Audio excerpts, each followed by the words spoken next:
IVM.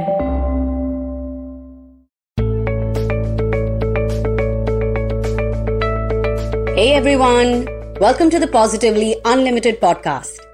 Today's episode is very, very special because in today's episode, I'm talking to the young ones. Yes, we're on letter Y of this current A to Z series of work-life balance. And this episode is for all the freshers or those who are just graduating and looking for jobs, or even those who've just completed maybe 1 or 2 years in their current organization or even in their work life. This episode is for everyone who is just starting off. Well, firstly, I want to tell you this, that noise in your head which tells you that you need to be a billionaire before your 30th birthday, it's overrated. It's unnecessarily too loud. One of the things that you must work very hard at unlearning right after you graduate from college is you need to unlearn the need to score 94%, 97%, 92%. The side effect of our faulty education system is that you have learned to only feel pressured. You are constantly judging your own abilities and capabilities on achievements. Listen to what I'm going to say next very carefully. Your work, your job, whether it's your own business or whether you are employed, is a part of your life. It is not the whole of your life. I'm sure I've given this particular example in one of my episodes somewhere along the 200 episodes that we've recorded. But here it is once again. Think about the solar system. The sun sits at the center of the solar system. If I take the sun and put it where Mars is, and I put Mars where the sun is, hypothetically speaking, the picture in my head is a ring of fire. Why? Because the sun will burn the planets to its left and right, and that ring of fire will explode towards the center. Yes, I just painted this really crazy sci-fi movie-like image. But what we don't understand is that if you are the sun in your life, then you are the center of your life. When you take yourself and place yourself on the sidelines where work should be, and you put work in the center of your life, that's when you start living an imbalanced life. That's when you go through all the negative emotions and thoughts.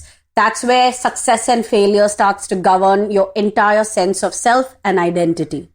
So do yourself a favor and stand strong as the center of your life. Your work is a part of your life, just as your relationship will be a part of your life, just as your family is a part of your life, just as your friends and your social life is a part of your life. Your hobbies are a part of your life. There's an episode that I've done called Wheel of Life. You need to go back to that, find it, listen to it. Why?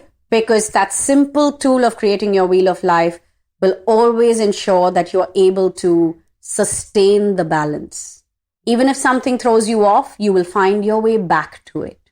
Remember, the sun must always be at the center of our solar system. You must always be at the center of your life. Now, here's the thing. In those first 2 years at a new job, you are only supposed to know so much. You are not supposed to have all the answers. Instead, you must be a sponge. And you must absorb all the lessons that are good for you. At the end of the day, remember to squeeze out anything that is excess or anything that is unnecessary or unhelpful. Your first 2 years at a job should be about you understanding what you are good at, what do you need to improve on, what kind of a life were you visualizing before you joined the job, what did you think your day would flow like versus what is your reality, and hence realigning your expectations from there. Remember that your desire and your reality must be in sync. Your desire does not need to be at the same level of your reality. It can be slightly higher. It should be slightly higher. Your goal should be slightly higher than your current reality. Sure. But your reality should be aligned. Your reality should be able to give you that space and opportunity to rise up to that goal and desire. And hence, your reality and your desire must be in sync. In your first 2 years, you don't need to achieve anything great. You need to be on a journey of discovery. Understand what is working for you and what is not working for you. Understand, observe yourself and identify the emotional tantrums that you are throwing at work and the drama that you are creating after work. Don't fall for the cliches. You may have to work 16 hours and 18 hours as a fresher, sure, but don't take pride in the fact that you worked for 2 days in a row, 16 hours. You haven't done anything great. That's just normal. That's just the norm of the industry, isn't it? Also, if you don't want to work 16 and 18 hours a day, then be careful which field you are choosing. And if you think that being your boss means that you won't have to work 16 and 18 hours a day, you're mistaken. Because in the beginning, when you're working towards becoming your own boss and setting up your own business, in those first few years of it, you will be working 7 days a week and possibly all 24 hours. Your mind doesn't shut down. So for those who are thinking that they can start something of their own and be a big shot entrepreneur in the first 6 months, if only it were that simple. Remember one thing, your dreams and desires demand a certain version of you. They demand a certain amount of effort from you. And whatever you want to achieve in your life, you must be willing to do that. However, don't go crazy with the deadlines. Like I said, becoming a billionaire at the age of 30, maybe it'll make you feel good and maybe you should do it because that's what you want so badly. But it definitely isn't the only thing that you should do in the next 5, 7, 10 years. Keep your whole life in perspective and not just your career goals, not just your ambition. Go back and listen to the episode called Ambition. Also go back and listen to the episode called Goals. Because in that episode, I guide you to realign your expectations from your organization. Your organization is not sitting around to teach you everything. They have given you an opportunity and a space. Learning on the job means being a proactive student, which means stepping up and taking on the work that you want to learn, being bold enough to ask the questions, being okay with being criticized or being okay with getting feedback and not drowning in the noise of self-created judgment. For all the young ones out there listening to this, whether you're a teenager completing your graduation, whether you are a fresher applying for jobs, or then whether you've already been working for a few months or maybe a year, take a deep breath. Slow down in your head. Make sure that the story, the narrative in your head, the movie in your head is not running ahead or running way faster than your reality. Keep pace with your reality. Yes, you want to earn a certain amount and you want a certain designation. Realistically understand how much time will it take you to reach those goals. Talk to people from the industry to understand that. Because if you don't, you might find yourself feeling resentful towards your work, and also you might find yourself seeking out shortcuts which will only harm you. Patience, persistence, and willingness. The willingness to learn, the willingness to grow, the willingness to show up for every desire and goal of yours. The willingness to do what is needed to be done and to do whatever it takes.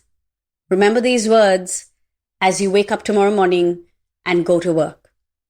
On this note, I'm going to sign out of here. I hope you have a powerful week, one where you achieve a lot of success and one that you experience from a whole new perspective because my words have resonated with you.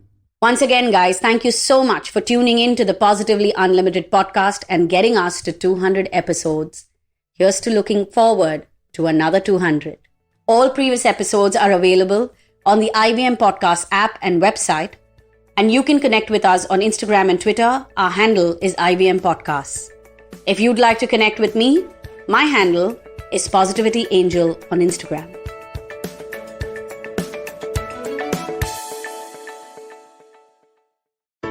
I hope you enjoyed that show. If you aren't following us on social media, please do. We're IVM Podcasts on Twitter, Facebook, and Instagram. I'd like to thank the sponsors on the network this week, Cred and Thea. Thank you so much for making this possible. We've had an amazing week on the network. Do check out The Note with Mahrukh Inayat. She speaks to Prabhat Kumar, the man leading child protection at one of India's leading NGOs, Save the Children. On The Habit Coach, Ashton was joined by Rajat Mittal Shah to talk about some superfoods in Ayurveda like turmeric and ashwagandha. On Paisa Vaisa, host Anupam Gupta has a digital gold special in 2 parts, one with Ashraf Rizvi, founder and CEO of Digital Swiss Code, and Gilded, and one with Deepak Abbott, co-founder of India Gold. Listen to the first part of the Father's Day special of Agla Station Adulthood with Natasha and her father, Dr. Vipul Roy Rathod. You should also check out Cyrus Says' episode with Mukul Chetna. He talks about upcoming shows Sunflower and Sherni. Our Kannada podcast, Thale Artist, celebrates 100 episodes, and we had a reunion of hosts Pawan, Ganesh, and Surya who shared their favorite moments from the past. Shiva Mehta is back with the 2nd season of Smile India. The show is available in both English and Hindi. On this episode, she talks about the conversion from bag teas to bagless ones and how we should ditch the plastic and have a great tea experience.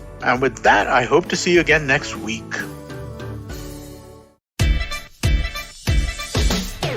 From uncensored and unfiltered chats with the who's who of the entertainment industry, I, Siddharth Kannan, bring you a very hardcore chat show called Candid Kannan. Tune in every Friday on the IVM Podcast app or wherever you get your podcasts.